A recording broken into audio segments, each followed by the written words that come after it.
Assalamualaikum warahmatullahi wabarakatuh. Perkenalkan, nama saya Johrotunisa.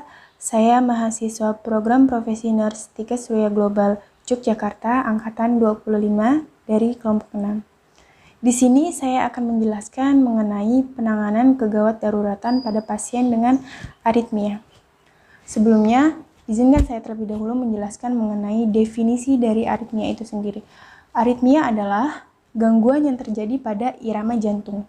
Pada pasien yang mengalami aritmia, biasanya irama jantungnya tidak teratur, terlalu lambat, bahkan terlalu cepat. Ada beberapa jenis aritmia yang sering kita jumpai, antara lain yang pertama yaitu ada atrial fibrilasi, kondisi ketika jantung atau detak jantung berdetak lebih cepat. Lalu yang kedua, ada AV-block. AV-block adalah kondisi ketika jantung atau detak jantung berdetak lebih lambat. Lalu yang ketiga, ada supraventricular tachycardia, kondisi ketika detak jantung berdetak terlalu cepat. Lalu yang keempat, ada ventricle extrasystole, yaitu kondisi ketika ada denyutan lain di luar denyutan dari jantung itu sendiri. Lalu yang kelima, ada ventricle fibrilasi, kondisi ketika jantung hanya bergetar saja. Pada penderita aritmia biasanya akan muncul beberapa gejala. Yang pertama yaitu takikardi. Takikardi adalah kondisi ketika jantung berdetak lebih cepat dari normalnya. Lalu yang kedua ada bradikardi. Bradikardi adalah kondisi ketika jantung berdetak lebih lambat dari normalnya. Lalu yang ketiga, pada penderita aritmia biasanya akan mengalami pusing. Selain pusing atau kondisi yang terparahnya, pasien tersebut atau seseorang tersebut akan mengalami kehilangan kesadaran. Selanjutnya, pada penderita aritmia biasanya akan mengalami distres pernafasan atau sesak nafas, disertai dengan nyeri dada. Selanjutnya yaitu triase aritmia. Triase aritmia itu sendiri harus berdasarkan pada kondisi hemodinamik pasien tersebut, serta tanda gejala yang menyertai. Kriteria hemodinamik itu sendiri terdiri dari tekanan darah sistoliknya itu kurang dari 90 mmHg. Lalu untuk tekanan darah diastoliknya kurang dari 50 mmHg. Denyut nadinya lebih dari 120 kali per menit atau kurang dari 50 kali per menit.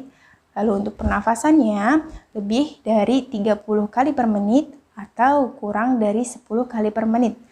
Untuk suhu tubuhnya lebih dari 39,0 derajat Celcius atau kurang dari 36,0 derajat Celcius. Lalu untuk SpO2-nya atau saturasi oksigennya kurang dari 90%. Setelah itu, untuk penanganan dari aritmia itu sendiri, yang pertama, kita harus menilai dan melihat apakah pasien mengalami shock. Lalu yang kedua, apakah pasien mengalami nyeri dada? Lalu yang ketiga, apakah ada distres pernafasan?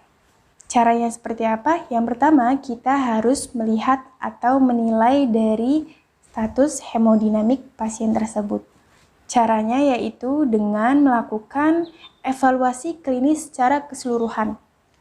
Terutama, kita harus mengecek terlebih dahulu tanda-tanda vital dari pasien tersebut, seperti tekanan darahnya, baik sistolik maupun diastoliknya, lalu yang kedua denyut nadinya, lalu yang ketiga pernafasannya, lalu yang keempat suhu tubuhnya, lalu yang kelima saturasi oksigennya, dan yang terakhir kita berikan infus intravena. Hal tersebut selaras dengan teori yang sudah saya jabarkan terlebih dahulu mengenai status atau karakteristik dari hemodinamik itu sendiri.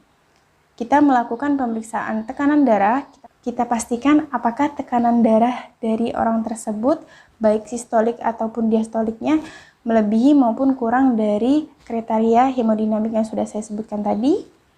Lalu untuk denyut nadinya, apakah lebih tinggi dari 120 kali per menit atau kurang dari 50 kali per menit. Lalu untuk suhu tubuhnya, apakah pasien tersebut mengalami peningkatan suhu yang lebih dari 39,0 derajat Celcius atau kurang dari 36,0 derajat Celcius. Selanjutnya kita pastikan respirasi atau frekuensi nafas dari orang tersebut. Apakah pasien tersebut mengalami sesak nafas? Apakah pasien tersebut mengalami distres pernafasan? Kita pastikan terlebih dahulu. Selanjutnya kita pastikan saturasi oksigennya, apakah kurang dari 90%. Selanjutnya, hal yang bisa kita lakukan untuk menangani pasien dengan aritmia, yaitu menganalisa atau mengidentifikasi pasien tersebut dengan melakukan pemeriksaan EKG. Lalu yang ketiga, kita bisa mengidentifikasi penyebab permasalahan tersebut dengan cara anamnesis secara keseluruhan.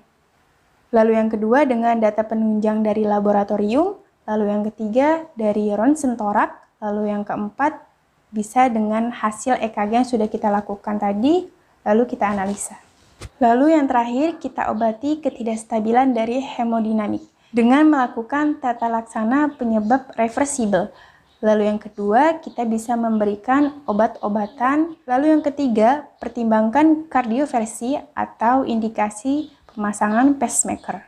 Sekian sedikit hal yang bisa saya berikan mengenai penanganan kegawat daruratan pada pasien dengan aritmia.